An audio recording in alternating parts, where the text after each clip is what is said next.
Hello guys, this is Amol Khedkar.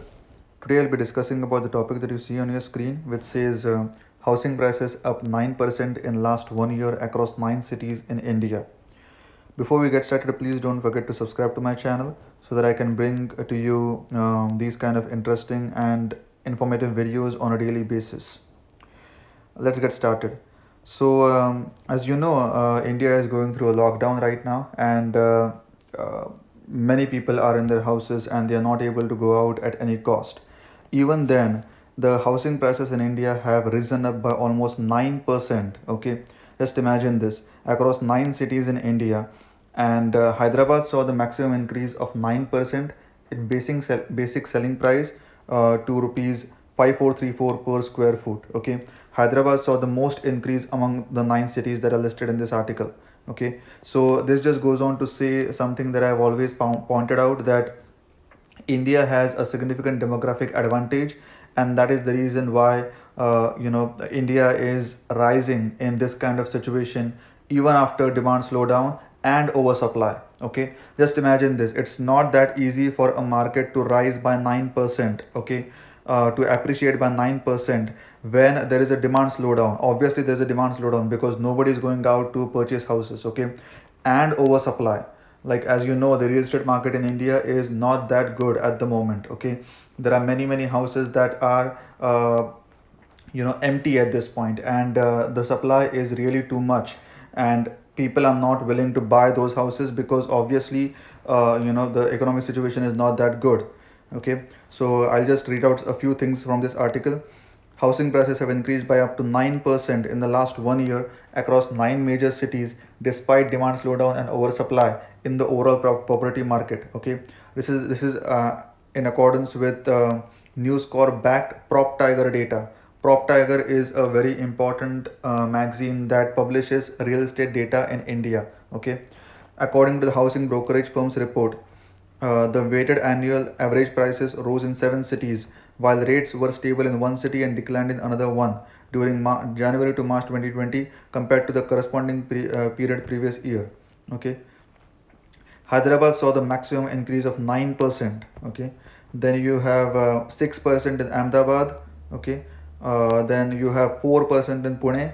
Okay, Bengaluru and Kolkata witnessed 3% increase.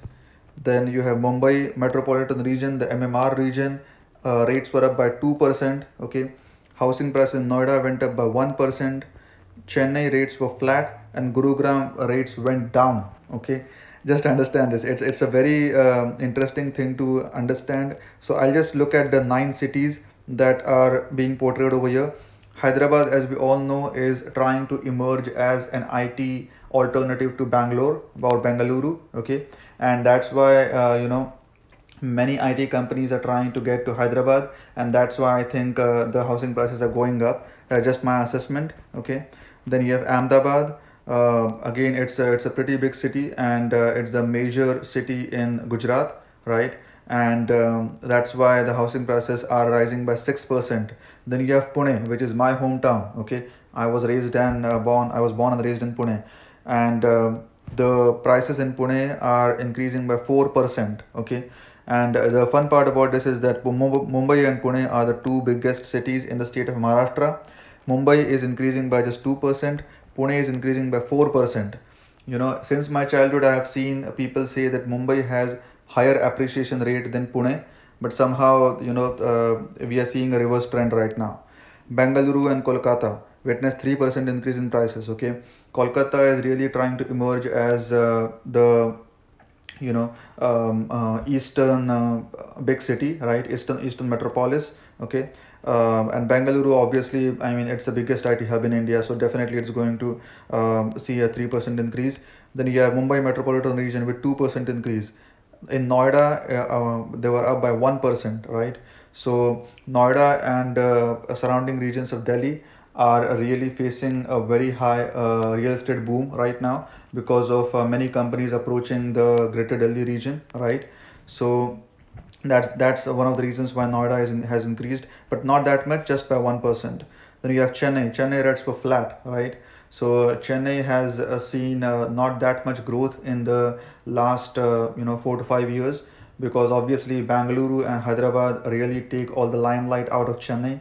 That I think that's one of the reasons why Chennai has not seen that much growth. And Gurugram, which is Gurgaon, earlier it was called Gurgaon, has literally fell by 1%. Okay, this is something that you really never imagine in a market like India, where urbanization is happening. More and more people are coming to the cities. So this is something very unusual, and I think one of the reasons of this might be the pollution. Okay, because as you know, the Greater Delhi area is highly polluted. I was in Delhi the other day, and the weather app told me that it had hazardous air quality. Okay, so that might be one of the reasons why Gurugram prices are falling.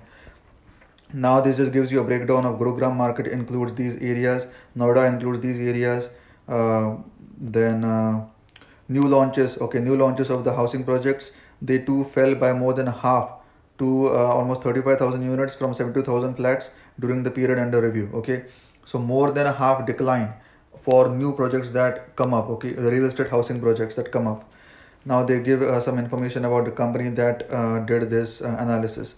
So I just wanted to share this article with you guys because you know I've been tracking the real estate market in India for a long time now, and I was not expecting the real estate market to rise even in this kind of scenario. Okay, like just look at this. There is a demand slowdown and oversupply. Okay, there is a double shock. Okay, definitely there is a demand slowdown. Nobody is going out, and there is oversupply because nobody is buying homes. Okay, and the existing homes that are built, nobody is trying to buy them. So even in this kind of scenario, the housing prices in India are going up by at most as much as 9%, which just goes on to say that India is really going through a demographic transformation, and more and more people are trying to come to the cities. They're trying to build a life in the cities.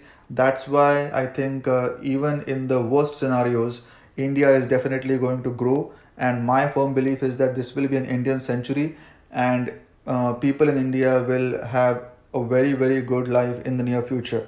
That is really my assessment. Okay, I have traveled to almost 20 countries in the world.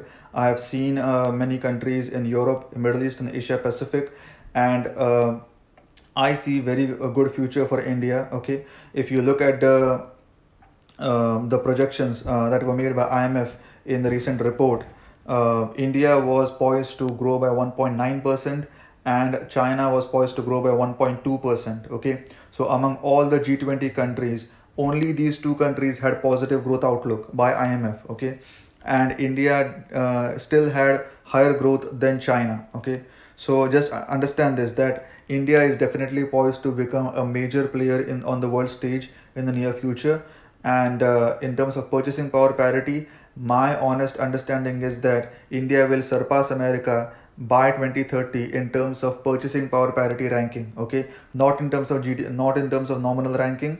I'm talking about purchasing power parity, PPP terms ranking. Okay, in terms of PPP ranking, right now India is the third largest economy, and my assumption and my prediction is that by 2030 India will surpass America in terms of purchasing power parity economic terms. So that was my analysis of this article. If you liked my analysis, please do comment, like, share, subscribe to my channel, and see you next time. Thank you. Have a good day. Bye bye.